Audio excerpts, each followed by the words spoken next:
recording that, and I'm going to mute everyone, and I'm going to share my screen with you all. Great. Yeah, sorry you can't see me there. I may as well minimize myself.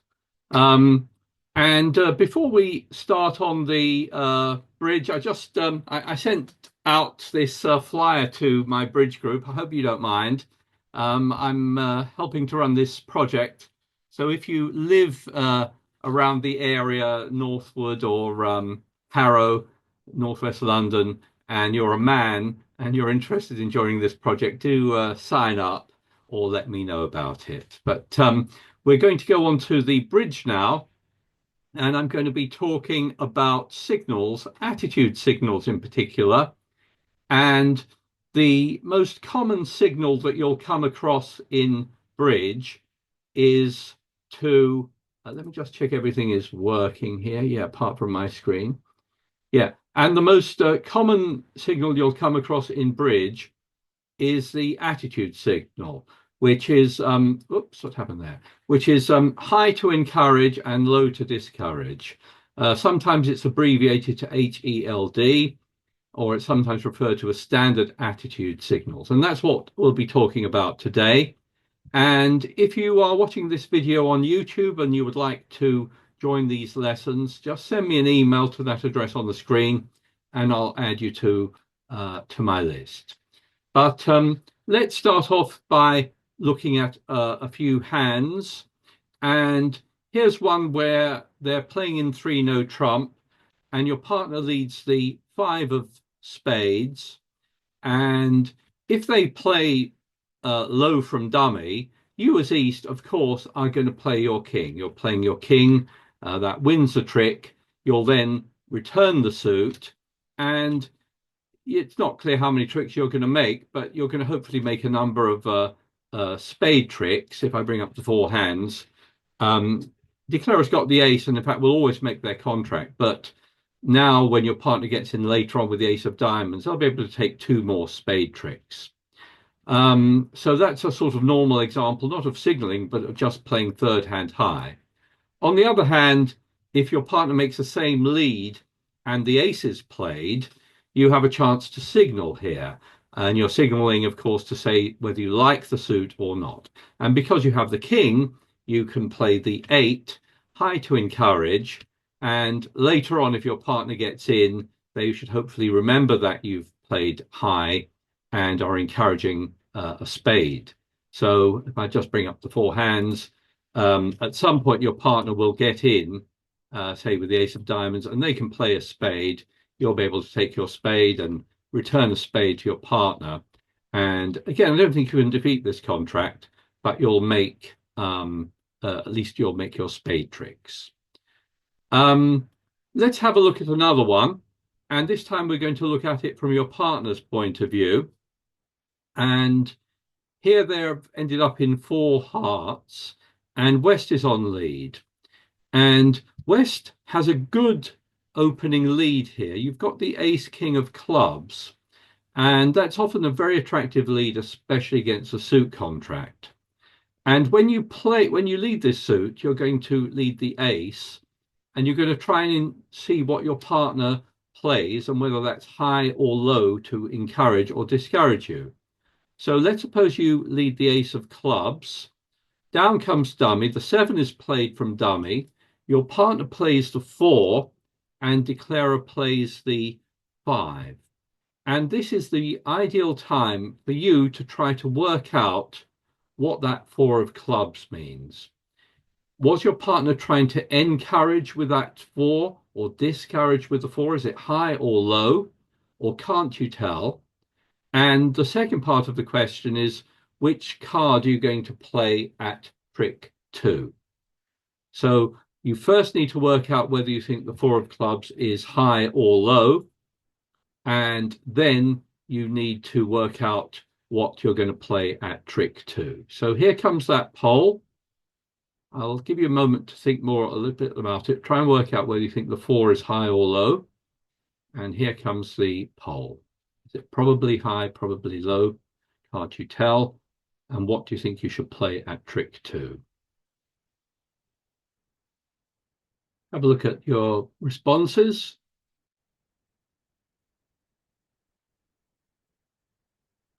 And very divided. More of you said low, 57%, than said high.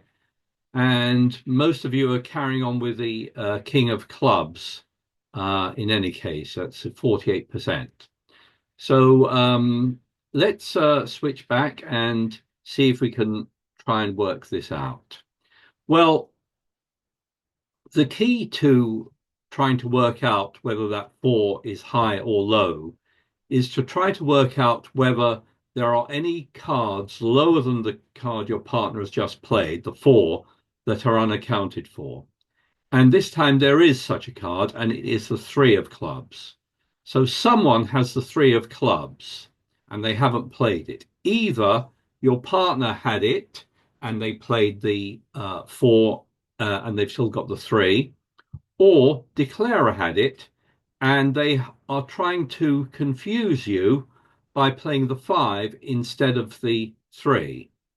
Now, if that declarer has done that, that's known what is as false carding in bridge, and it's completely okay to do it if they think it's to their advantage to try and confuse you. However, I will tell you that 90% or more of the time, declarers do not generally false card. They normally just play the lowest card. So, especially, in a game that's not, perhaps in an expert game, false carding is a lot more common. But in a game like tonight or in a normal club game, very few declarers will think about false carding or know when to false card or whatever. And if that is the case, and it's and the five of clubs is genuinely declares lowest club, it means that the four is high. It means that your partner started with the four and the three, and they were encouraging. And they might be encouraging perhaps because they hope they can give you a rough. When your partner leads the ace, you should assume they've got the king, not necessarily the queen as well, and they might be signaling perhaps they've got the queen of clubs or perhaps they're hoping to give you a rough. But the best thing for you, if you think that four is high, is to carry on with the king. Your partner will then play the three, so you can tell they were encouraging. And so when you play another club, this time your partner is able to ruff, and that prevents the queen of clubs from making a trick. And that allows you to take the first three tricks.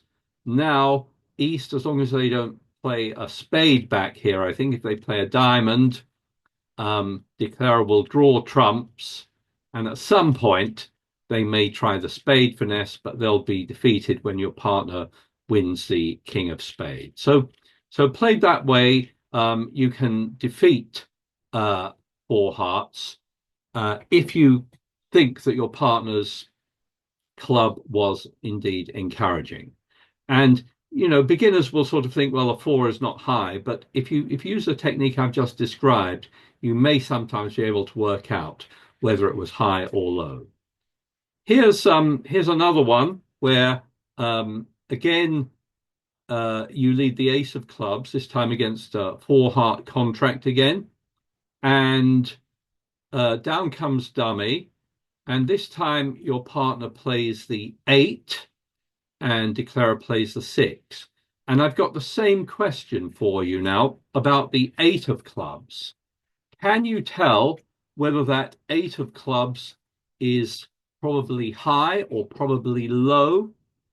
And if so, based on that, can you decide what you should play at trick two? So try and work out whether that eight of clubs is your partner is trying to encourage with a highish card or discourage with their lowest card. And that poll is just coming up now.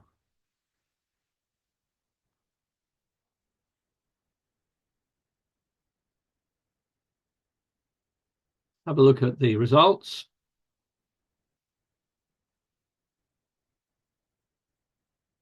And most of you have said low, probably low, 65%. But most of you have gone on to lead the King of Clubs. So let's go back and sorry, it's this one here, and see if we can work this out. Well, let's use the same technique we did before. Your partner has played the eight, and although that looks like a highish card, we need to work out whether there are any cards lower than the eight that are unaccounted for. And this time there are not, because I've got the two, I can account for the three, the four, five, the six was just played, and the seven is in dummy. So the eight is your partner's lowest club.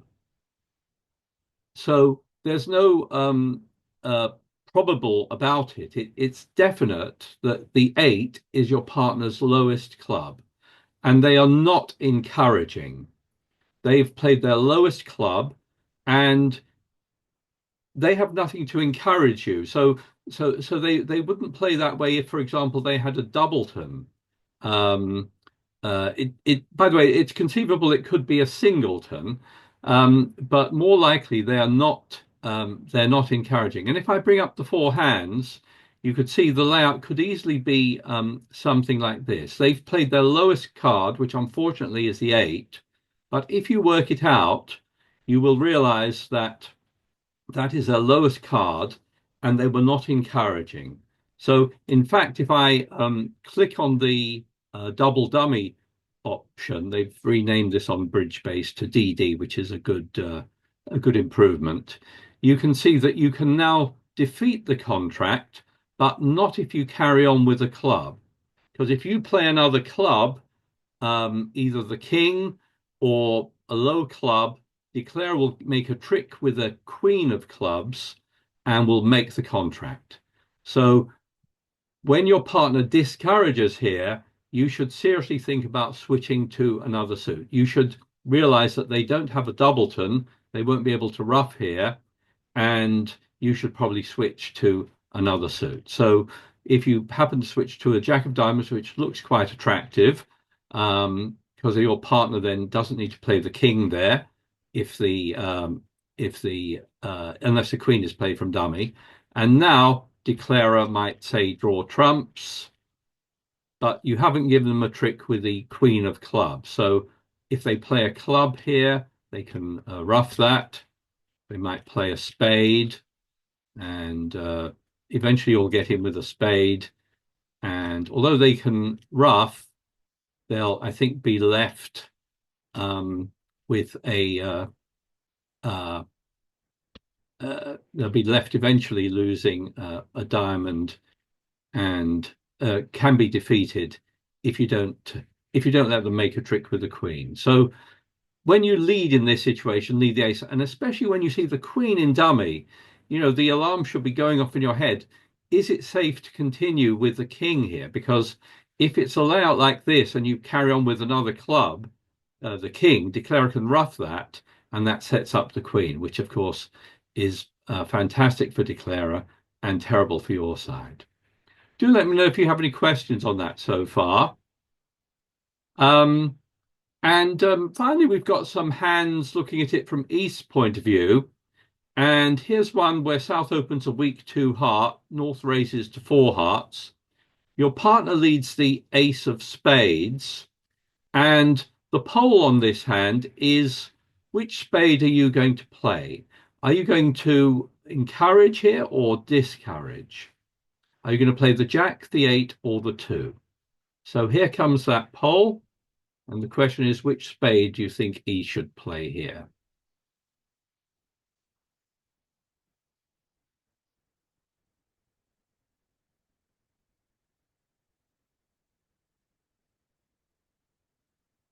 Have a look at the results. And most of you have played low here, 71%, but 20% played the eight, and a few people played the nine. And sorry, find the right one. I think it's here. Yeah, well, your partner has led the ace, and that should normally indicate that they have the ace and the king. by the way, it's generally a bad play. It's one beginners make a lot to cash the ace when they don't have the king, leading an unsupported ace, that's called. And that's nearly always a poor choice. That nearly always helps declarer. So you should assume they've got the king, not necessarily the queen, and signal accordingly. And although you have the jack here, that's not enough. Because if you have the jack and the layout is something like this, where declarer's got the queen, if you should play low here to discourage your partner can continue from leading spades. So the winning play here is for them to switch to another suit. And then if you get in, say, with a club here, you should be thinking about switching back to your partner's original suit. Your partner led the ace and then stopped, and it could well be for some kind of layout like this. So although it was bad for them to continue with spades, it's good for you to continue with spades because you'll trap the queen there, and your partner will be able to take another spade to defeat the contract. If instead you play low, if you play low, but your partner carries on with the king, what they've done, of course, is they've set up the queen for declarer. And now declarer will be able to make four hearts. So whatever they play now, if they play another spade, declarer makes that spade trick. And now they will make the contract. They will just draw trumps.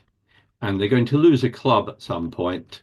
But they've got the king and queen of clubs, and they will make 10 tricks there. So I see this happening so often. You know, someone in the east, in the west hand, leads the ace and then the king.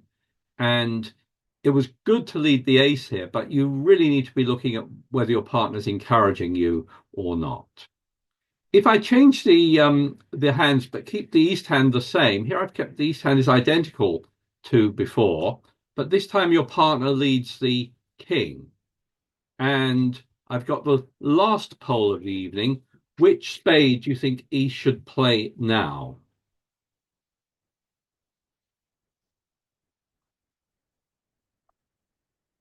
Have a look at your responses.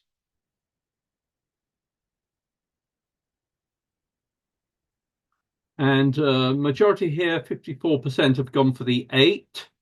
And that is indeed the right thing to play here. If this is the same hand as we just looked at, and if your partner had led the ace, you discourage. But when they leave the king, you need to think about what that lead could be. And unless it's a lead of a short suit, which seems unlikely, it should be some kind of sequence. They've got something like the king queen. And here, because you've got the jack, you should be encouraging. So the right card to play is high to encourage.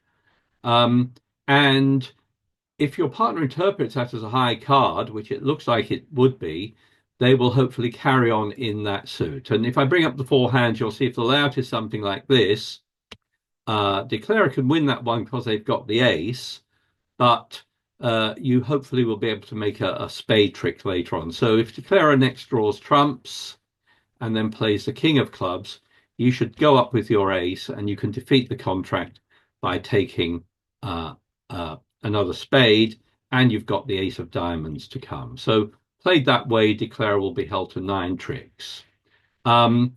If they leave the king and you discourage here, they may well decide to switch to another suit. So if they discourage, if that play of the 2 is a low card, that should really mean that East doesn't have the jack and doesn't have the ace either. They should be encouraging if they have either of those cards. So can you see from West's point of view, if they think that declarer's got the ace and the jack, it would be quite dangerous to carry on in the suit. And they may well decide to switch to another suit. And if they do switch to a club, then it's sort of too late now. If you switch back to a spade now, declarer can now win that one. Declarer can now draw trumps and can cash the clubs, discarding a spade. And played that way, declarer will make the contract. They're just going to lose one more trick to the ace and will make that. So quite a lot to think about when you're signaling. You need to realize and what your partner might have when they lead something like the king or the ace, and whether you should signal accordingly. And then sometimes it's quite hard to interpret those signals as to whether it's high or low, and you need to use a technique of trying to work out if there are any cards lower than the card played that's unaccounted for. Any comments or questions on that? That's the end of the talk this evening. Sorry you can't see me. My camera's packed up. I'll reboot my system in a minute and all should be well after that. Uh, Actually, Tony, I had a question. It's Anjali Go here. ahead. Yeah. What if, like, East had Jack and 8 and not the 2, and he wanted to encourage you to throw a low something, like a 3 Right. of or 3 of spades. So if West threw a 3 of spades, then he could throw his Jack and get the ace out. Okay. So you're saying what if East had a doubleton, like what Yeah, the 8? yeah. Well, then you should seriously think about encouraging, I would say, because you might be thinking, oh, I might be able to get a ruff here if your partner has led the king. Of course, you have to sometimes think about your trump holding, and you know when your partner leads the king that it probably means declarer's got the ace. So you may never get a ruff under those circumstances, even if you signal. Um, Declarer will, can win that one, draw trumps, and you'd never get a chance to signal. So, yeah, you need to think. I mean, basically, Yeah. you should think about whether you encourage your partner to carry on in that suit or not, based on what you can see in dummy, what you think they've got, and what you've got in your hand, and all those things come into play in deciding whether to give an encouraging or a discouraging signal. But generally, with a doubleton, I would think about encouraging. If you think you might be able to get a ruff. Now, Yeah, I think my scenario was more applicable for a 3 and T suit. When you would want your Jack to also make. okay. Yeah. Okay. I get it. Yeah. Anyway, let's end the talk there. Sorry, I can't. My camera's not working right now, but I will stop the talk right now. Give my computer a reboot, and hopefully see you all online about 7:30 or so. So if you need a partner, just join the table, and hopefully I'll see you, many of you, in a few minutes. All right. Good night, everyone. Good night. Thank you. Bye.